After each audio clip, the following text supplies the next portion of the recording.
Alors, bon, ce temps Aion est vraiment pas quelque chose de facile à comprendre pour nos esprits modernes, qui finalement sont, tout comme ça a été le cas pour beaucoup d'ailleurs d'opinions populaires depuis la plus haute antiquité, qui sont enfermés quelque part dans un temps chronos. Temps chronos dont je rappelle qu'on peut le figurer finalement soit comme une ligne droite, si tant est que la droite existe, qui n'a ni commencement ni fin, donc qui fait qu'une existence qui chemine sur ce passé n'a ni origine ni destination, ou alors comme une ligne qui se mord elle-même, c'est-à-dire comme un cercle pur et simple, et ce qui revient exactement au même, ce qui veut dire qu'on tourne en rond et que la vie n'a pas de sens, l'événement n'a pas de sens, et l'événement d'ailleurs n'existe pas dans le temps chronos en tant que tel. Dans le temps Aion, on se situe, dont je rappelle encore une fois que c'est une métonymie, mais quand on prend l'Aion sous l'angle du temps, il s'agit d'un temps que on pourrait figurer de façon donc hélicoïdale, c'est-à-dire qu'il y a à la fois un progrès linéaire autour d'une ligne ou d'un vecteur et un retour permanent. Alors ce retour permanent, on peut même sans aucune difficulté oser l'appeler l'éternel retour. Il s'agit bien d'un éternel retour. Maintenant, duquel? Est-ce que c'est l'éternel retour des croyances anciennes, des civilisations anciennes qui depuis, on va dire, les plus anciens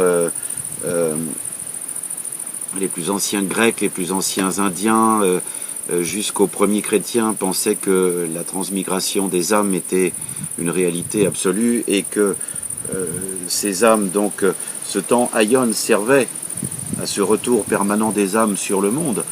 Ou est-ce que c'est l'éternel retour de Nietzsche?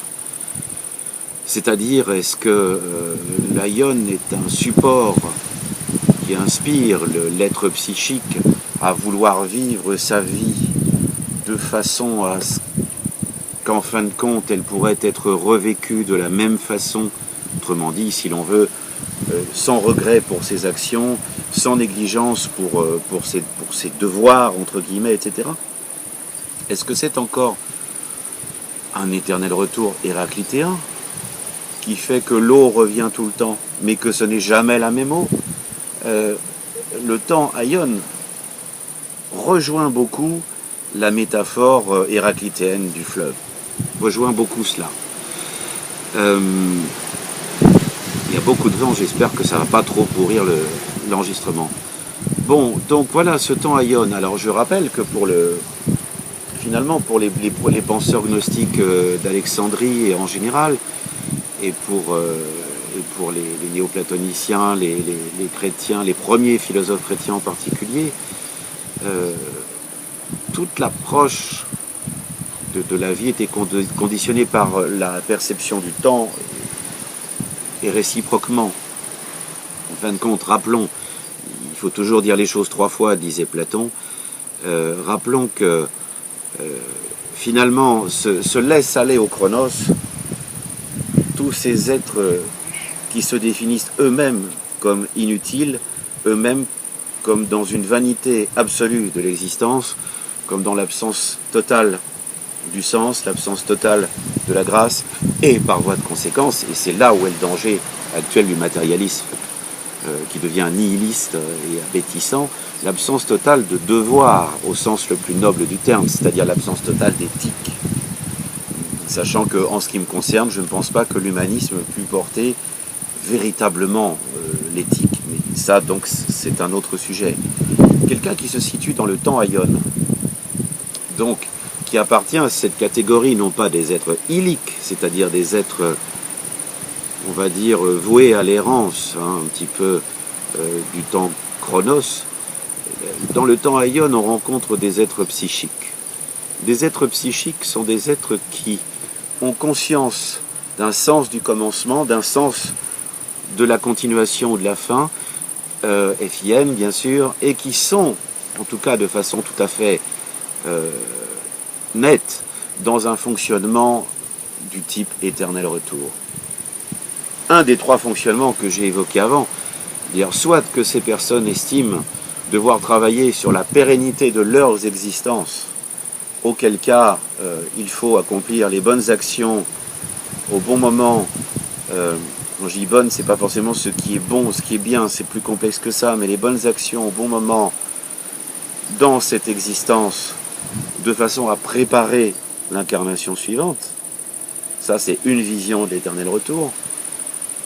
La vision héraclitéenne, beaucoup plus difficile, quant à l'action, consiste à dire tout de même que la philosophie du risque, la philosophie du danger au sens intellectuel du terme est complètement différente pour les êtres psychiques. Parce qu'ils savent qu'en traversant le fleuve, l'eau n'est jamais la même. C'est-à-dire qu'ils savent qu'il faut avancer pour connaître. Le surplace n'est pas permis. Je ne sais plus qui a dit quiconque ignore le mouvement est un ennemi dans sa propre maison. Celui qui traverse le fleuve en étant parfaitement conscient que l'eau n'est jamais la même, celui-ci va arriver de façon tout à fait consciente, modifiée de l'autre côté du fleuve. Ça veut dire quoi? Une personne qui traverse physiquement le fleuve, c'est-à-dire le Hilik, est quelqu'un qui ne va finalement connaître que le voyage de ses cellules, de ses atomes, depuis leur création jusqu'à leur destruction, et connaître un affrontement de conscience tout à fait particulier entre les molécules d'eau et les molécules de son corps. Celui qui traverse le fleuve sciemment fait œuvre de transcendance. Et là, l'éternel retour prend un sens tout à fait particulier. C'est-à-dire que, en ayant conscience en son corps que le corps se régénère à la traversée du fleuve, alors l'esprit emboîte le pas du corps, si l'on veut, et l'esprit se régénère de lui-même en considérant finalement une métaphysique du renouvellement, une métaphysique de l'éternel retour. C'est un peu aussi la métaphore du courage, de l'homme seul devant la montagne. Mais évidemment, il y a l'éternel retour nietzschéen, qui est fondamental, et aucun des trois ne s'exclut. Je pense que c'est même très bien de vivre en même temps, tiens, encore un tridyname fantastique, il faudrait vivre en même temps ces trois cycles de retour, le troisième cycle de retour étant quand tout être psychique se dit « Je n'ai peut-être pas la sensation d'avoir réussi dans cette vie, mais je crois que pour l'essentiel, j'ai fait tout ce que j'ai pu et tout ce que j'ai dû, donc je n'ai pas à regretter à l'avoir fait. Par conséquent, je pourrais recommencer sans avoir honte. » Ceci est une vision, plus nietzschéenne de l'éternel retour. Et voilà comment, finalement, avec l'éternel retour, on fonctionne dans le temps Aion pour, en tant qu'initié, c'est-à-dire de personnes qui accomplissent certains actes de façon consciente à l'intérieur des choses, en tant qu'initié, voici comment on prépare sa vie future, si l'on accepte le système de métempsychose, et c'est le cas d'ailleurs toujours actuellement, pratiquement la majorité des croyances dans le monde. C'est ainsi que l'on ouvre son esprit à toute l'aventure du destin, dans le sens héraclitéen, et c'est ainsi que on se dote de force et d'éthique pour affronter sa postérité. Que cette postérité soit purement mémorielle ou symbolique, on va dire au sens nietzschéen, et avec l'induction éthique que cela a sur soi-même, c'est-à-dire le fait de devoir accomplir les choses juste au juste moment et de la juste façon. Attention, justesse, pas justice. Et tout cela mis ensemble, finalement, vous fait un individu en pleine métanoïa. Alors, comme je le disais il n'y a pas très longtemps dans une autre séquence, le temps Aion est aussi n'est pas qu'un temps, c'est un lieu. Oui, forcément. À partir du moment où on accomplit un temps, on l'accomplit dans un ou des lieux. Que donc par métonymie on considère que le temps n'est pas seul et que l'espace n'est pas seul, on comprendra parfaitement à ce moment-là que quand il parlait d'Aion, nos philosophes platoniciens ou alexandrins parlaient bien évidemment d'un espace-temps. Et on comprend mieux dans ce cas-là cette notion d'éternel retour, surtout si elle est guidée par l'esprit d'un rituel par une eurythmie de célébration, par une eurythmie comme une pulsation, si vous voulez, une pulsation du retour vers soi et du retour vers l'ineffable. C'est difficile à expliquer cet aion de cette façon, mais il s'agit d'un espace-temps. C'est aussi pour ça donc que dans le gnosticisme chrétien,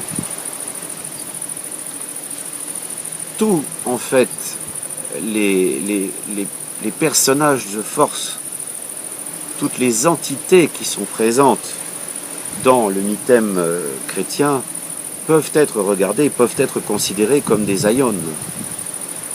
Christ est un aion, c'est un espace-temps. Évidemment, ce n'est pas un homme, plusieurs d'ailleurs nés en Galilée, en tout cas ce n'est pas que cela. Ce n'est pas non plus un prophète mort sur la croix. Il n'était pas que cela. Ce n'est pas que le Logos, puisque le Logos, tourné vers Dieu, s'est ensuite fait chair. Ensuite ou avant d'ailleurs. Bon, il n'a pas de limite humaine au sens où nous l'entendons. On comprend bien qu'il s'agit d'un concept, qu'il s'agit à la fois d'un holon, au sens kesslérien du terme, et il s'agit en même temps, et de fait, d'un aion, c'est-à-dire d'une énergie mythémique, d'une énergie archétypique ou archétypale, comme on veut, ce Yeshua Christ, qui, quand on rentre à l'intérieur de lui-même en tant qu'initié et par la porte basse et avec tous les sens en éveil, on va rentrer dans la spirale d'un aion, on va rentrer dans une spirale initiatique et sacramentelle, on va accomplir finalement une ou plusieurs rotations, si on veut figurer ça comme ça, dans un espace-temps. Et cette rotation, cet ensemble de rotations va se faire de façon plutôt consciente, parfois complètement consciente. Et voilà encore que l'on peut appeler cela l'initiation. Pas facile, hein. Pas facile à comprendre. Et donc, voilà ces êtres psychiques de la psuké, rappelons les iliques, c'est-à-dire tous les gens, si j'ose dire, qui étaient d'ailleurs très fortement méprisés par Marcion Valentin, qui vivaient comme des limaces, comme des cloportes, était cette hilée, c'est-à-dire cette matière informe, putréfiée, grossière, mais qui demeurera matière première, attention, dans le système valentinien, recyclé par le dragon, c'est-à-dire recyclé par Satan pour créer des âmes nouvelles s'il n'y avait rien à en faire à titre individuel. C'est pas évident ce que je dis là non plus, mais il faut bien le comprendre. Les psychiques, eux, sont des âmes plus individuées, avec une notion donc de destin et une notion de cycle et d'éternel retour, et ça vient de psuké, grec psuké, qui est très difficile à traduire, psuké, très difficile à traduire, parce que c'est pas vraiment l'âme nous, ce n'est pas l'esprit pneuma. Psuké, en tout cas, c'est l'esprit individuel. Psuké, c'est l'être pensant individuel, mais c'est pas encore complètement l'âme, parce que Psuké participe également d'une énergie collective, alors que, par exemple, nous participait d'une énergie strictement individuée, tout en étant bien conscient que si l'on rentre dans ce schéma-là, nous avons tous un corps ilique ou un dragon, un corps psychique ou une psuké, et un corps noétique ou un pneuma. Et que tout cela est une question de dosage, et cela non plus n'est pas très facile à décrire.